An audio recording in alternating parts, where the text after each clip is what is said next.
Olá pessoal, estamos de volta aqui com a nossa transmissão diretamente do CISP.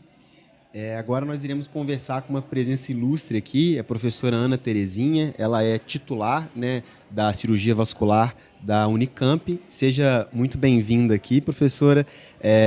Para aqueles que ainda possam não conhecê-la, a gente sempre gosta de começar a nossa conversa pedindo para você fazer uma breve introdução, explicando um pouco a sua trajetória, para as pessoas entenderem um pouco melhor. Todo médico que se dispõe a ser cirurgião e cirurgião vascular, ele tem que aprender, estudar, ler, atualizar e ser humano. Isso é fundamental. Logo após vem toda a inovação e a aplicabilidade da inovação com responsabilidade. Eu me formei na Faculdade de Medicina de Marília, fiz a cirurgia geral lá, fiz 2 anos de cirurgia vascular na USP e depois eu fui contratada para trabalhar na Unicamp. Faz 40 anos que eu trabalho na universidade com ensino, pesquisa e assistência. Eu opero bastante, opero 2 vezes por semana, são casos complexos da região. Toda a universidade, hospital e escola recebe os casos mais complexos, mas esta é a vida que todo cirurgião enfrenta. Para ser bom, tem que ser um leitor assíduo e um treinamento constante, sem perder o humanismo. Perfeito, né? Inclusive esse é um dos temas que a gente veio discutir, a relação entre a inovação e o aprendizado na cirurgia vascular. Sim, a gente queria entender melhor, na visão da senhora, né, já que tem uma grande experiência na cirurgia vascular, qual que deve ser o caminho, né, para a gente não acabar pulando etapas aí nesse desenvolvimento do cirurgião vascular. Exatamente. Quando você chega no final do curso de graduação em medicina, você já está pensando na sua tendência, nas suas aptidões para escolher a sua área. Eu, precocemente, escolhi a área de cirurgia vascular no 4º ou 5º ano. E nesse momento eu sabia que eu queria cirurgia. Então eu treinei para ser uma cirurgiã geral, porque a cirurgia geral é a base de todas as cirurgias. Posteriormente eu fiz a cirurgia vascular e sempre eu estou em congressos, porque é no congresso que você tem grande chance de ver inovações. E eu sou uma leitora assídua. Para mim, a cirurgia vascular é como o Mickey Mouse da minha infância. Eu leio todos os dias. Tá certo. Bom, depois que você lê, você tem que entender e tem que aplicar. E a aplicabilidade, a repetição da cirurgia é que te faz cada dia melhor. Então, cirurgia, eu faço cirurgia em silêncio, porque eu estou e exijo que a equipe fique em silêncio, porque nós temos que estar absolutamente focados no que nós estamos mexendo. Nós trabalhamos com cirurgias com vasos pequenos e vasos grandes. O vaso grande não é mais fácil, não é mais difícil que o vaso pequeno para fazer uma sutura. Isso é aptidão e treinamento. Então, cada ponto ele tem que ser precisamente dado com a distância da borda, a distância entre os pontos, tanto na cirurgia de uma aorta, que é grande, até numa cirurgia de dedos. Sim. Digitais. Então, eu sou absolutamente feliz por ter escolhido essa área. Foi uma área, para mim, mulher, na época, né, foi um pouco polêmica, mas se eu sobrevivi, todos sobrevivem a isso. Então, isso é o início. Depois do treinamento, aí você começa a executar seu treinamento e olhar para o futuro. O futuro é a inovação. Então, hoje fala, a inteligência artificial. Se não tiver um ser humano atrás da inteligência e para interpretar o que a inteligência artificial está oferecendo, não adianta nada. Se você pede um exame, um PIUR, eu trabalho muito em doença carotídea, com cirurgia, com ultrassom intravascular, mas através do ultrassom, não intravascular de fato, a interpretação, plasmometria, se eu não estiver interpretando o que eu estou vendo, não é o aparelho que vai interpretar para mim. Então, o médico, eu insisto muito, ele tem que ser duro na hora que ele tem que ser duro. E ele tem que ser humano e ético quando você vai executar suas tarefas, que são o nosso dia a dia. Eu acho que uma coisa nessa linha que a senhora está dizendo, eu acho que o médico ele tem que ter ali um interesse genuíno mesmo, tanto no paciente, né, na abordagem do paciente, quanto para estudar, né, para ir atrás do conhecimento ali. E o que a gente estava comentando, né, é que talvez a gente não pode só ir atrás das inovações se a gente não tiver uma base sólida ali, né? Acho que você deve ter tido muito contato, tem muito contato com vários residentes, formou inúmeros residentes, e aí acho que como que a gente passa isso para quem está na residência de vascular, né, para não pular etapas? Primeiro, você tem que gostar muito. Médico e cirurgião que não quer dar plantão, não quer, eu odeio plantão. Eu adoro plantão, porque é onde tem o desafio. Então, o médico ele tem que aprender anatomia, fisiologia, técnica cirúrgica. Vamos dizer, isso é arroz e feijão, mas a gente precisa de mais, não só de arroz e feijão. Então, você precisa das inovações. E nós trabalhamos num país, dizem que é pobre, eu acho que é mal aplicado o dinheiro. Então, que é difícil você ter inovação, mas nós precisamos. Então, nós temos que selecionar se aquela inovação ela é boa ou aquela inovação é um equipamento a mais. Isso é você frequentando congressos, reuniões, lendo. O médico que não lê 300 páginas por mês, ele já está ficando para trás. Então, é leitura mesmo. Por isso que eu falei que é meu Mickey Mouse. Se não for todo dia, vai ficando para trás Todos mesmo. os dias você tem que ler. E você tem que ter prazer de ler.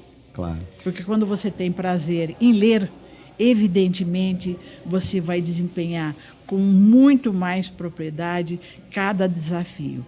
Anatomia é mais ou menos igual. Tem variações, mas mesmo aquelas que não têm variações, ela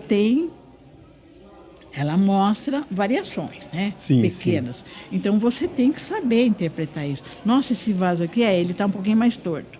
E assim por diante. Então eu acho que todos nós deveríamos formar os alunos tendo eu vou usar um termo que é um termo paradoxal, tendo uma paixão racional pelo seu trabalho. Paixão não é racional, mas paixão pela cirurgia tem que ser uma paixão racional. E, na opinião da senhora, existem algumas lacunas na formação do cirurgião vascular hoje? Ou o que você acha, na sua interpretação, que poderia melhorar? Eu passei uma fase histórica no Brasil inteiro, em todo o mundo, que a gente tinha que estudar muito. Os professores mal conversavam com a gente, os professores chefes. Eu converso com todos os meus residentes. E eu acompanho, eu tenho 8 residentes, e eu acompanho a evolução deles e converso. E se precisar chamar atenção, eu chamo. Se precisar elogiar, eu elogio. Se tem que estudar junto, eu estudo. Eu, quando decidi pela cirurgia vascular, eu tinha certeza do passo que eu estava dando e o que eu queria fazer. Eu não queria ficar um médico apenas repetidor de tarefa. Embora a repetição de tarefa, ela é um treinamento bom. Eu queria mais do que isso. É por isso que eu fui para a universidade. Eu queria fazer pesquisa, estudar, ensinar, porque hoje o número de médicos bem preparados e que gostam da profissão é pouco. Eles veem a profissão como um sustento. Eu vejo a profissão como um prazer. Muito legal. E a senhora falou que convive muito com muitos residentes, né? Atualmente tem 8 residentes. O que você acha que diferencia um residente mediano daquele que se destaca? Você fala, esse menino aqui é bom. Isso daí, com o tempo, a gente vai afinando a percepção. Afinar a percepção é você conversar. se sabe anatomia, se sabe fisiologia, se está lendo alguma coisa nova. Na universidade, depois que eu assumi a chefia da vascular, eu diria que eu fiz uma mudança radical. Eu implementei laboratório de Doppler, com equipamento mais atualizado e bom, com programas melhores. Hoje a gente faz a histologia virtual através de ultrassom. Implementei a endovascular. O ano passado nós fizemos 25 anos de endovascular. O nosso serviço foi dos primeiros serviços, não sei se foi o primeiro, a montar, a credenciar junto ao Ministério da Saúde. Depois os outros serviços foram credenciando, com uma rigidez bastante grande, que tem que ser rígido mesmo. Então você vai observando o que o paciente quer. Ele quer vir aqui aprender um pouquinho, embora correndo para casa.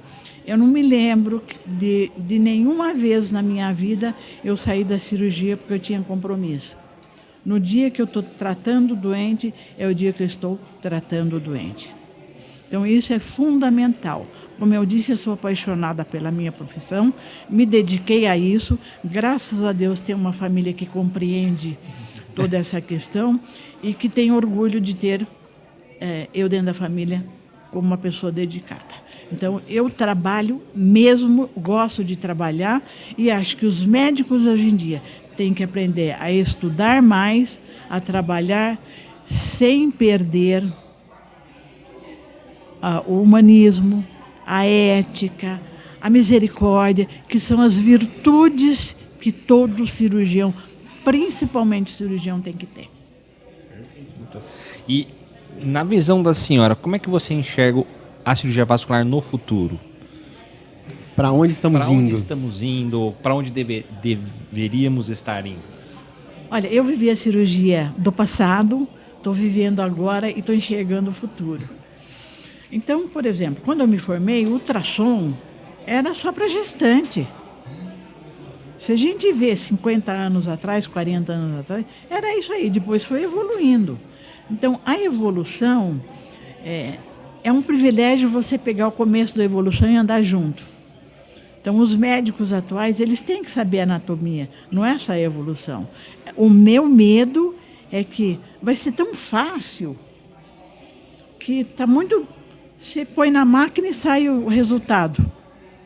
Isso não é a medicina. Medicina é pôr na máquina, sai o resultado, ver se realmente é aquilo que você está achando que era. Você vai estudar se você acertou ou errou e se a máquina acertou ou errou. Mas, sobretudo, máquina não tem alma. E isso a gente precisa conversar com o paciente. Eu sou uma pessoa que no consultório ou atendendo na universidade, eu desenho para o paciente, para ele entender o que eu estou falando. Porque os pacientes, mesmo sendo os pacientes mais estudados, mas eles não são médicos. Então a gente tem que aprender a ensinar para o aluno, mas a conversar com o paciente. Porque se ele entende o que você vai estar propondo para correção, cirúrgico, remédio, o que for, né, medicamento, ele vai cooperar. E a cooperação do paciente é fundamental. Eu fico com o paciente 30% do tempo de tratamento. Ele fica, por ele, 60% a 70%. Então, se ele entende o que eu estou fazendo, ele coopera. Legal. E assim, para a gente finalizar aqui nossa conversa, que é extremamente interessante, eu queria saber qual conselho você daria, então, para os jovens vasculares, para eles terem uma carreira de sucesso, uma carreira bem-sucedida como cirurgião vascular? Cada vez que você tomar um passo, você vai subir um degrau da escada. Comece sendo um bom aluno, estudando, ensinando, porque às vezes a gente ensina o mais novo, né? Sim. Atualizando e trabalhando muito com prazer, com ética. Isso é que é o médico que a gente precisa. Aquele muito culto, mas que olhe na sua face para explicar para você o que você quer entender. Legal. Muito obrigado Uma mensagem mesmo. muito Foi uma importante excelente pra conversa. todos. Exatamente. Gostamos bastante. E obrigado pela disponibilidade de estar aqui com a gente, professor. Eu que agradeço, eu acho que isso daqui é super importante. Vocês são a mídia divulgadora. E não é. Vocês. A gente tem que conversar com o residente. Claro. A gente tem que conversar com o aluno. Quem não conversa com o aluno. Eu, na minha universidade, no meu departamento, o pessoal fala, você tem os melhores alunos. Isso daqui não grave, hein? Tá gravando? Os melhores alunos é porque eu me dedico da melhor forma possível. Perfeito. Então, eu invento reunião, eu montei o endovascular, aí eu fui buscar verba no Ministério da Saúde e montei uma suíte dentro do centro cirúrgico. Eu padronizo tudo que vai ser feito de material. Então, isso, a organização de um grupo, é uma boa parte do sucesso. Beleza. Muito obrigado, doutora. Gente, obrigada a vocês. Eu falo muito, vocês perceberam.